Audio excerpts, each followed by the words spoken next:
দাঁড়িয়ে আছি ৫০০ বছরের পুরানো এক ইতিহাসের সাক্ষী ৬০টার বটগাছে।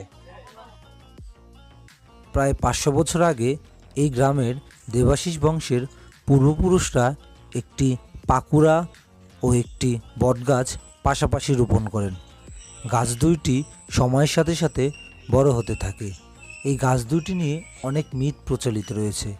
বলা হয়, প্রচলিত ধারণা অনুযায়ী পাকুড়া গাছটি পুরুষ এবং বটগাছটি নারী হিসাবে বিবেচনা নিয়ে সনাতন ধর্মের রীতি মেনে বিয়ে দেওয়া হয়।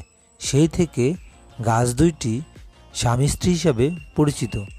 আরও প্রচলিত আছে, এই গাছের ডাল কোনো কারণে কেউ কাটলে সে অসুস্থ হতে পারে, পুজো দিলে মুক্তি পেতে পারে, তাই গাছের ডাল কেউ কাটে না। ফলে গাছ দুটোর ডালপালা গজিয়েছে প্রায় ৪ বিঘা জমি বিস্তৃত।